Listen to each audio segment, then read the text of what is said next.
Distance, देखिए अब हम पढ़ रहे हैं यहाँ पे सरफेस टेंशन। सरफेस टेंशन पढ़ने के लिए हमें पहले मॉलिक्यूलर फोर्स पढ़ना पड़ेगा। तो जब देखिए मॉलिक्यूलर फोर्स क्या होता है, जैसे वाटर के मॉलिक्यूल्स हैं बहुत पास पास हैं, ग्लास बनाए तो ग्लास के मॉलिक्यूल्स हैं बहुत पास पास हैं। तो बेसिकली जब मॉलिक्यूल्स बहुत पास पास होते हैं, मतलब उनके बीच जब डिस्टेंस 10 पे पावर -7 मीटर या इससे कम हो जाती है, तो एक special type of attractive force act करने लगते हैं बिटवीन द मॉलिक्यूल्स। कौन सा force? Special type of attractive force act between the molecules, and this attractive force which has been acting between the molecules is called बेटा molecular force. अब एक minute समझिए, और यही मॉलिक्यूलर फोर्स जो लग रहा है, इसी के कारण आपका सरफेस टेंशन जनरेट होता है, जो मैं अभी तुम्हें बताऊंगा। तो अब देखो, ये जो मॉलिक्यूलर फोर्स है बेटा, ये दो तरह के होते हैं। These forces are either cohesive or they are adhesive। ये कोहेसिव या एडेसिव होते हैं, ठीक है। अब कोहेसिव क्या होते हैं? मतलब सेम, अगर सेम मॉलिक्यूल्स के बीच लग रहा है तो कोहेसिव है, अगर डिफरेंट मॉलिक्यूल्स के बीच लग रहा है तो एडेसिव है। जैसे वाटर वाटर के मॉलिक्यूल्स के बीच लग रहा है, कोहेसिव। वाटर और ग्लास, जैसे देखो ये ग्लास है, ये पानी भरा है, तो पानी पानी के मॉलिक्यूल के बीच कोहेसिव, और पानी और ग्लास के मॉलिक्यूल के बीच एडेसिव। समझ गए? सेम मॉलिक्यूल्स के बीच और डिफरेंट मॉलिक्यूल्स के बीच। अब अगली चीज समझो, जब ये फोर्स सेम और डिफरेंट मॉलिक्यूल्स के बीच लगता है, इसी से आपको जवाब मिल जाएगा। जो थर्मामीटर होता है उसमें मर्क्यूरी भरते हैं और ग्लास पानी नहीं भरते, क्योंकि ये कहा जाता है कि water stick to the glass but the mercury does not. उसका रीजन क्या है? मर्क्यूरी स्टिक कर जाता है, mercury does not stick to glass,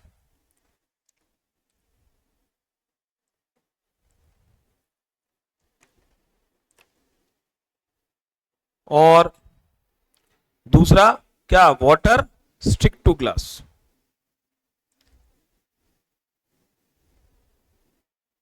water stick कर जाता है।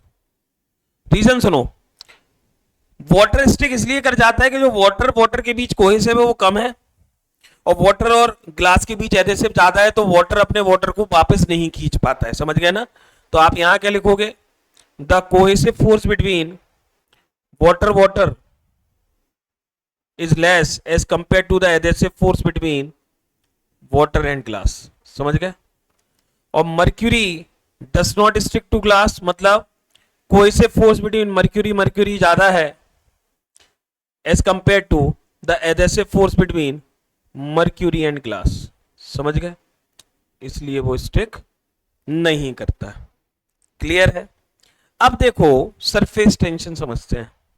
जैसे एक पानी का टब भरा हुआ है, तो जो ऊपर वाला सरफेस है लिक्विड का, जो एयर के कांटेक्ट में है, उस सरफेस पर एक स्पेशल, देखो उस सरफेस पर मॉलिक्यूल्स हैं, तो वो जो सरफेस के मॉलिक्यूल्स हैं उनके पीछे एक एट्रैक्टिव फोर्स लग रहा है, कोहेसिव फोर्स लग रहा है। तो उस कोहेसिव फोर्स के कारण जो सरफेस है वो अपना सरफेस एरिया कम करना चाहता है। तो जो कोहेसिव फोर्स लग रहा है उस सरफेस पर, उसके कारण एक स्पेशल टाइप ऑफ फोर्स से जो जनरेट, कोहेसिव फोर्स जनरेट हो रहे हैं सरफेस पे, उसके कारण सरफेस टेंशन जनरेट होगा। तो अगर मैं आपको सरफेस टेंशन एग्जैक्टली पढ़ाने की कोशिश करूं कि व्हाट इज सरफेस टेंशन, तो देखिए जब हम सरफेस टेंशन की बात करेंगे, तो ये मान लो ये वो लिक्विड का सरफेस है, ये लिक्विड का क्या है? सरफेस। ठीक है?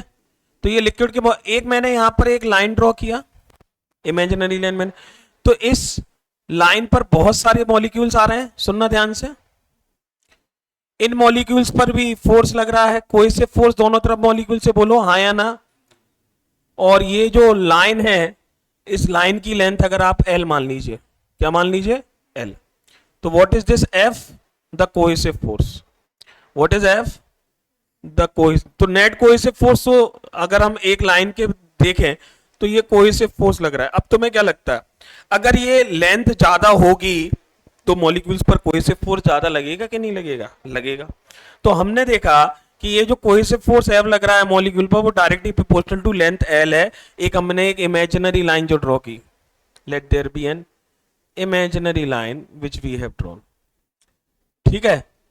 तो प्रोपोर्शनलिटी हटाएंगे तो इक्वलिटी आएगा, और इक्वलिटी आएगा तो एक कांस्टेंट लाएगा, और यहां जो कांस्टेंट है that is L and that is called surface tension.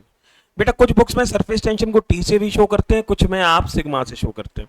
तो यहां से सिग्मा का फॉर्मूला क्या आ जाएगा बोटी है, force per unit length. This is surface tension, force per unit length. जो एक इमेजिनरी मतलब कोई सा भी सरफेस है उसका आप लेंथ ड्रॉ कर दीजिए जितने भी मॉलिक्यूल्स हैं उस पर, तो वहां से सरफेस टेंशन का फॉर्मूला आ जाएगा कि जो सरफेस है उस पर कितना कोहेसिव फोर्स लग रहा है per unit length, that is surface more the cohesive force more the surface tension. ये तो कंफर्म है, ठीक है। अब एक चीज और देखो, अगर मैं आपसे कहूं सरफेस टेंशन का एसआई यूनिट क्या होगा, तो फोर्स का न्यूटन, लेंथ का मीटर, तो न्यूटन पर मीटर हो जाएगा। क्लियर है, समझ में आ गया। अब एक मिनट समझिए, फिर क्वेश्चन ये उठता है ये सरफेस टेंशन जनरेट क्यों होता है। देखिए मैं आपको एक चीज डायरेक्टली बता रहा हूं, फिर अभी आगे जाके बता दूंगा। जो सरफेस पर मॉलिक्यूल्स होते हैं, देखो अब एक लिक्विड अगर भरा हुआ है तो लिक्विड की तो बहुत सारी लेयर है, ये भी है मॉलिक्यूल्स, ये भी है, बहुत सारी लेयर है, तो यहां पर भी मॉलिक्यूल्स हैं।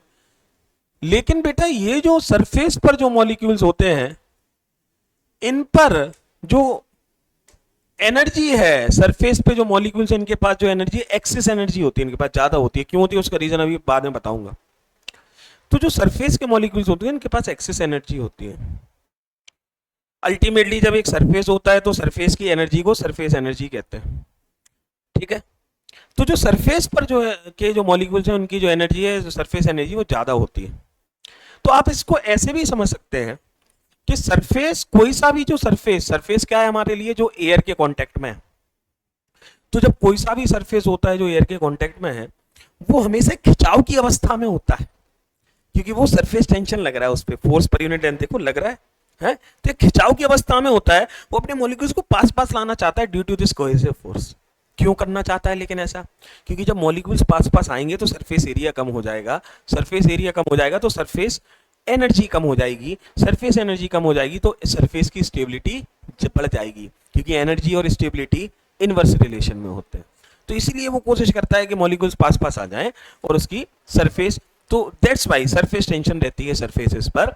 और इसके बहुत सारे एग्जांपल्स रियल लाइफ में देखने को मिलते हैं।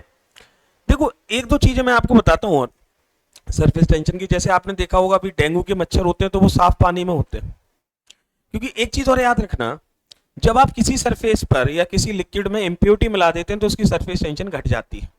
तो आप एक चीज और लिख सकते हैं सरफेस टेंशन में, एक तो बेटा टेम्परेचर बढ़ाने पर सरफेस टेंशन घट जाता है,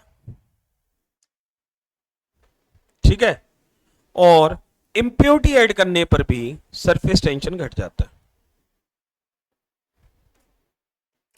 और मैं आपको देखो बहुत बार आपने सुना होगा एक मच्छर है पानी पर, डूब नहीं रहा पानी में, क्यों, उसका रीजन समझिए। ये जो सरफेस है इस पे मच्छर क्यों बैठ जाता है, जैसे ये आता है तो इस मॉलिक्यूल सरफेस टेंशन लगने लगता है। सरफेस टेंशन प्लस एक फोर्स, कोई सी फोर्स है उसके आंसर।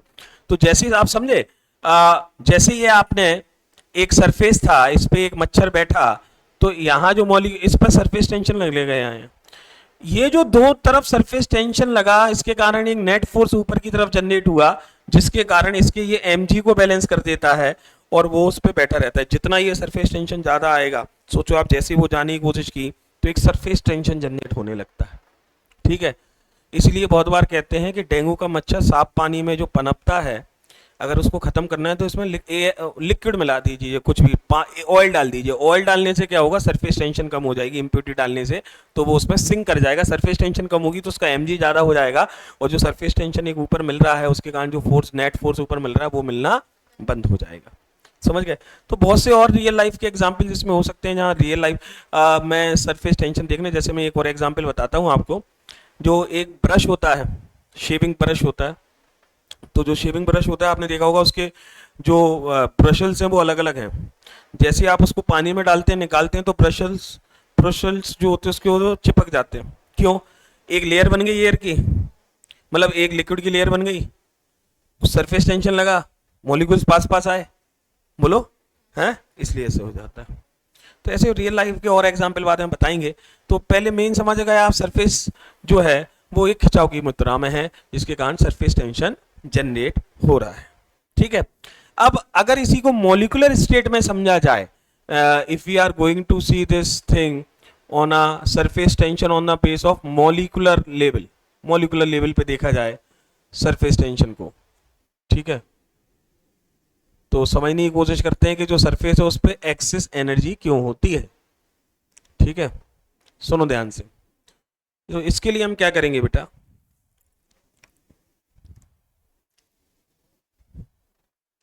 एक वेसल है, ये एक वेसल, ठीक है, इस वेसल में एक और लाइन बना लेते हैं।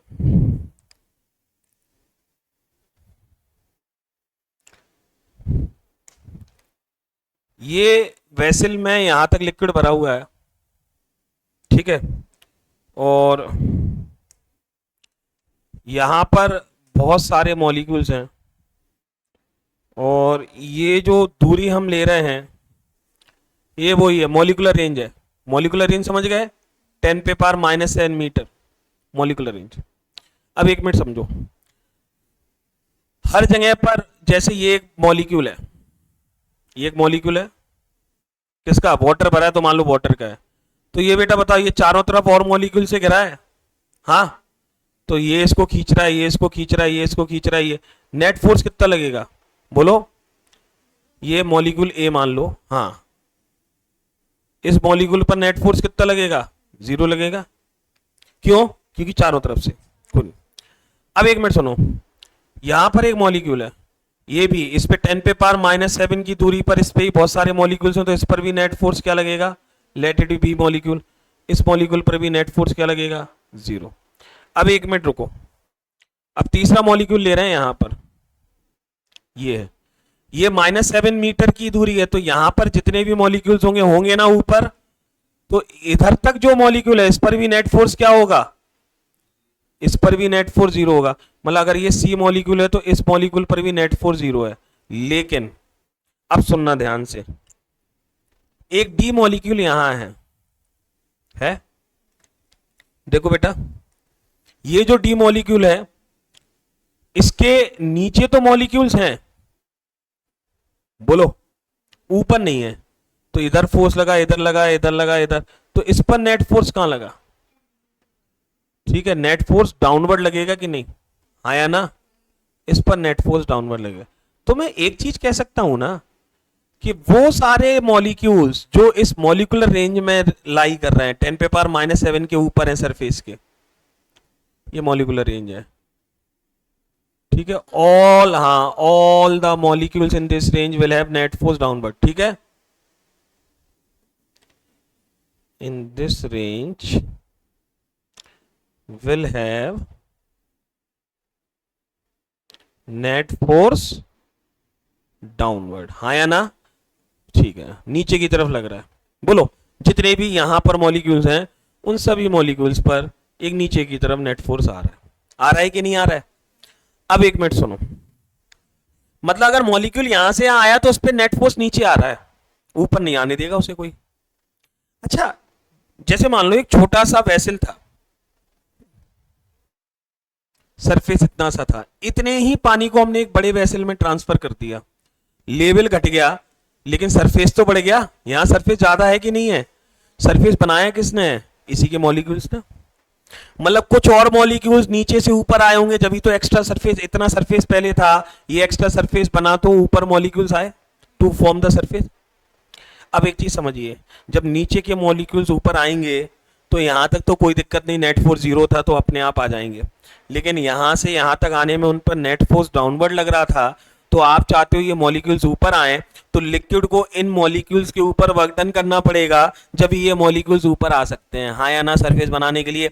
मतलब जब कभी भी एक सरफेस बना होगा तो मॉलिक्यूल्स नीचे से आए होंगे, और सरफेस बना होगा मतलब जैसे ही वो इस मॉलिक्यूलर रेंज में आएंगे, नेट फोर्स नीचे है तो एक ऊपर की तरफ फोर्स लगाना पड़ेगा, मतलब net work done is done by the liquid so that the surface should be form. तो मुझे बताओ, जब आप वर्क डन ऑन द मतलब हमने या लिक्विड ने, जिसने भी इन मॉलिक्यूल्स पे वर्क डन किया, तो इनके पास एक्सेस एनर्जी है कि नहीं है इन मॉलिक्यूल्स के पास जो सरफेस बना रहे हैं। तो अगर मैं आपसे ये कहता हूं कि जो सरफेस पे मॉलिक्यूल्स होते हैं इनके पास एक्सेस एनर्जी होती है, तो मैं क्या गलत कह रहा हूँ? और सरफेस जब भी बनेगा, छोटा सरफेस था तो वो भी बना होगा, तो मॉलिक्यूल्स आए होंगे, और फिर वही सरफेस और बड़ा कर दिया तो मॉलिक्यूल्स बढ़ गए होंगे। तो अब देखो, मॉलिक्यूल्स मतलब सरफेस अगर बना है तो सरफेस पे जो मॉलिक्यूल्स हैं उनके पास एक्सेस एनर्जी है, तो जो सरफेस है वो अनस्टेबल है। स्टेबल कैसे होगा? अपने मॉलिकुलर सरफेस एरिया को कम कर ले, मॉलिक्यूल्स को नीचे भेज दे, ठीक है, क्योंकि उनके पास एक्सेस एनर्जी है, क्योंकि वो नीचे ही जाना चाह रहे हैं।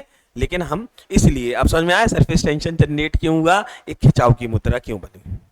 जैसे सोप सॉल्यूशन होता है, एक लेयर बन जाती है तो वो भी वहां होता है। तो अब आप समझ गए मॉलिकुलर बेस पर कि ये एक एक्सेस एनर्जी क्यों होती है सरफेस पर। अच्छा, अब एक सरफेस है तो सरफेस एरिया है, सरफेस है तो सरफेस एनर्जी है। तो अगला कंसेप्ट हम है सरफेस टेंशन पढ़ने के बाद, जो सरफेस है उस सरफेस जब बना होगा वो सरफेस, तो उस सरफेस की कितनी एनर्जी है वो हमें निकालनी है, ठीक है। तो now the next concept is the surface area. Now see the surface area, ठीक है। अब देखो बेटा सरफेस एनर्जी, अब इसके लिए जैसे आपने देखा हो, ये एक ऐसा वो रहता था वो बबल्स बनाने के लिए ऐसा करते थे सोप सॉल्यूशन में करते थे, बन जाता था, एक रिंग टाइप होती थी। अब हम रिंग नहीं ले रहे हैं, हम एक ऐसा वो ले रहे हैं, एक ये भी वही उसका तार का बना हुआ, और इस पर एक स्लाइडर लगा हुआ है। This has been, let this be the slider X Y, ठीक है, ये ए बी एक एक्स वाई ए बी है, तो X Y is a, this has been a slider बेटा, ये स्लाइड कर सकता है इस पर। अब एक मिनट समझो, ये स्लाइड कर सकता है और हम मान रहे हैं फ्रिक्शनलेस स्लाइडर है, ठीक है। और इस स्लाइडर की जो लेंथ है, let the length of the slider be L, ये एल लेंथ का, ठीक है। What is L? The length of this rod. अब एक मिनट सुनो, इसको हमने क्या रखा, सोप सॉल्यूशन पे रखा और निकाला। जैसे सोप सॉल्यूशन पे रख के निकाला तो इस पर एक सोप की क्या बन जाएगी, फिल्म बन जाएगी। तो ये एक सोप की फिल्म बन गई।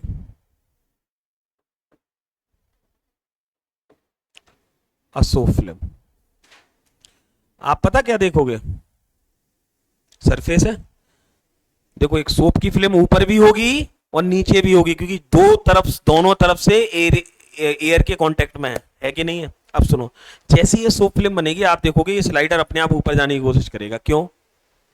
क्योंकि कोहेसिव फोर्स लगा, सरफेस टेंशन लगा, हाँ या ना। तो एक cohesive force F, what is F बेटा? कोहेसिव फोर्स के कारण ये स्लाइडर अंदर जाने की कोशिश करेगा, लेकिन हम नहीं जाने देंगे। हम क्या करेंगे, हम एक एक्सटर्नल फोर्स बाहर की तरफ लाएं। हम इसको अंदर की जगह हम तो और बाहर खींच रहे हैं, मतलब इस स्लाइडर को बेटा देखो हम यहां तक ला रहे हैं, X dash Y dash, the new position of slider, ठीक है। हमने एक्स्ट्रा, अच्छा मुझे एक तो बताओ, इसको बाहर हम खींच रहे हैं तो फिल्म बड़ी हो जाएगी, ठीक है। लेकिन एक चीज कंफर्म है कि जो हम एक्सटर्नल फोर्स लगाएंगे बाहर खींचने के लिए, वो कोहेसिव फोर्स के बराबर लगाएंगे, ठीक है। What is F E x T?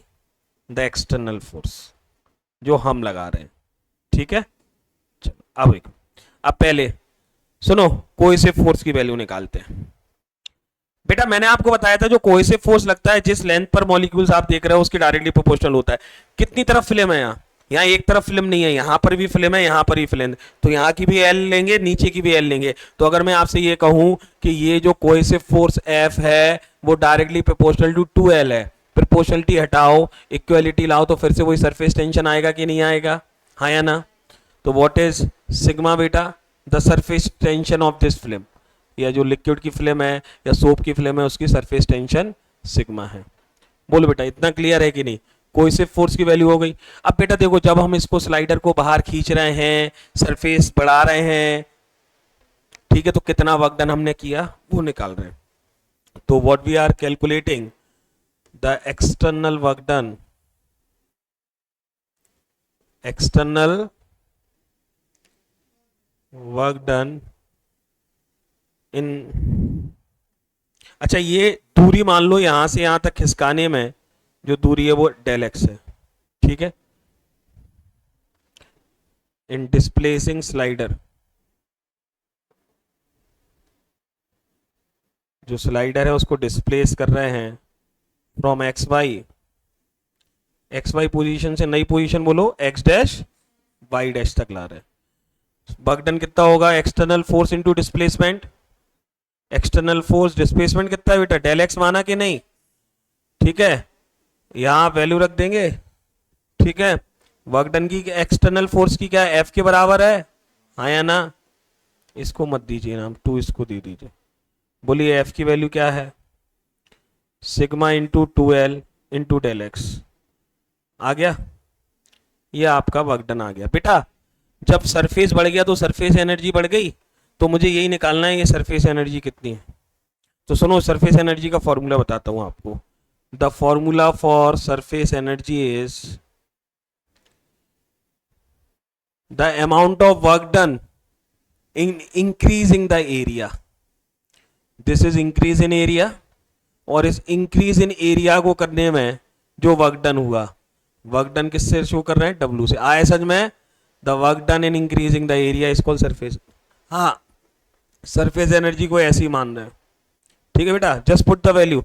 अच्छा पहले इंक्रीज इन एरिया बताओ, what is increase in area, increase in area निकालते हैं, हाँ लेंथ इंटू ब्रेड्थ, ये है डेल एक्स इंटू एल, लेकिन बेटा दो तरफ का एरिया है, तो हाँ दो तरफ, तो two into L into del X, ये आ गया। डब्लू पता ही है, सरफेस एनर्जी क्या आएगी, डब्लू क्या है, sigma two L del X upon area two L del X, del X निपट गया, एल निपट गया, सिग्मा नहीं सिग्मा,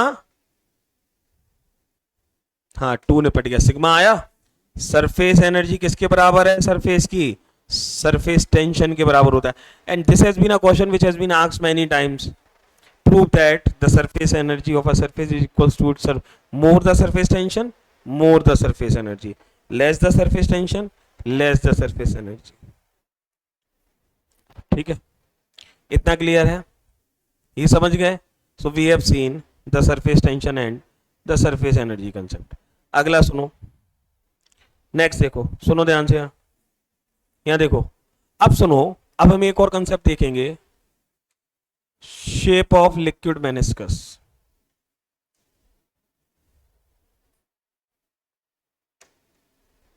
या पहले हम देखते हैं, हाँ चलो इसी में दोनों हेडिंग पढ़ लेंगे।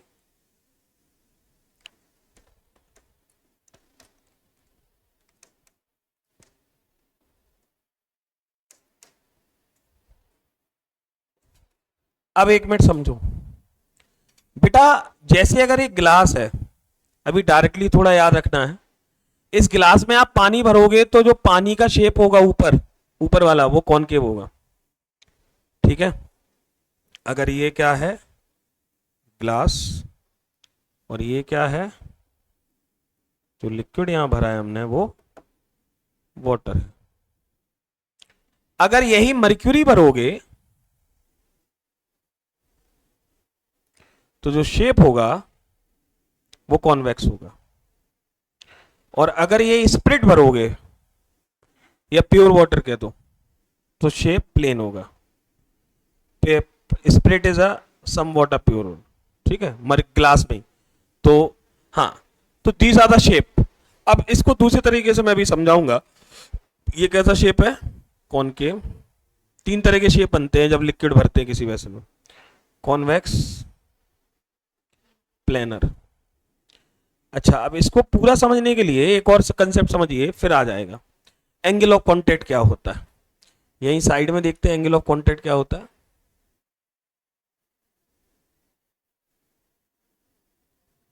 एंगल ऑफ कॉन्टैक्ट थीटा है।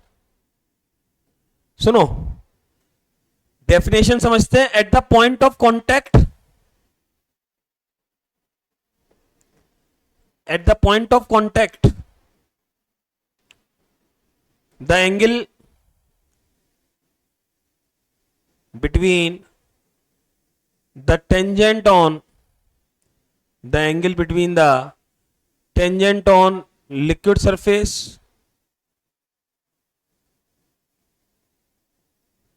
and tangent on solid surface.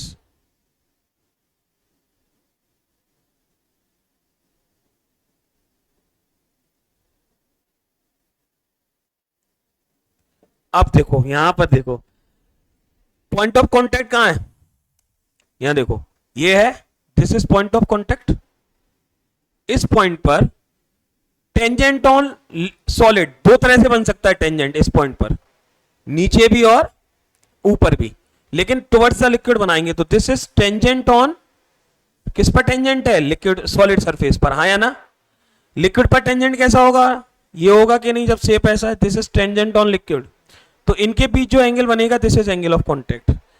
मतलब अगर ग्लास में पानी भरा होगा तो एंगल ऑफ कांटेक्ट ये होगा। एक मिनट रुक जाओ, ये देखो पॉइंट ऑफ कांटेक्ट ये है, tangent on solid, tangent on liquid, angle of contact ये है। इस केस में देखो tangent on solid, tangent on liquid, यहां थीटा ही है, ठीक है। मतलब अगर प्लेन सरफेस होगा तो थीटा 90 होगा, अगर कॉन्वेक्स शेप बनेगा तो एंगल ऑफ कांटेक्ट क्या होगा, acute obtuse, obtuse greater than 90, और अगर कॉनकेव शेप बनेगा तो एक्यूट होगा। अब एक तरीके से और समझो इसको, वाटर स्टिक करता है ना ग्लास में,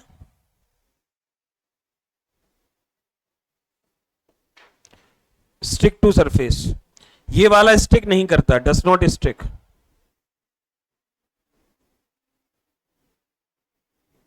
और 90 वाले का तो कुछ कह ही नहीं सकते कि स्टिक करेगा कि नहीं, उसके लिए कहानी अलग है। अब देखो इस चीज को तीन तरीके से समझ सकते हैं। अब मैं आपको ये भी बताऊंगा अगली क्लास में कि ये कॉनकेव शेप ही क्यों बनता है, वो अगली क्लास में बताएंगे, या ये कॉन्वेक्स ही क्यों बनता है। मतलब लेकिन अभी एक ऐसे समझ लो कि अगर एंगल ऑफ कॉन्टेक्ट एक्यूट होगा तो वो लिक्विड उस वेसल में स्टिक करेगा, अगर ऑब्ट्यूस होगा तो वो लिक्विड स्टिक नहीं करेगा। या ऐसे समझ लो अगर कॉन्वेक्स शेप है तो स्टिक नहीं करेगा, और कॉनकेव शेप है तो स्टिक करेगा, और 90 वाले का तो केस ही नहीं है, क्योंकि वहां स्टिक ना करे या ना करे क्योंकि वो बराबर हो जाते हैं, ठीक है। तो आप इस चीज को ऐसे भी समझ सकते हैं, एंगल ऑफ कांटेक्ट समझ गए, tangent on liquid surface, tangent on solid surface के बीच का जब एंगल निकालते हैं इतना लिख लीजिए।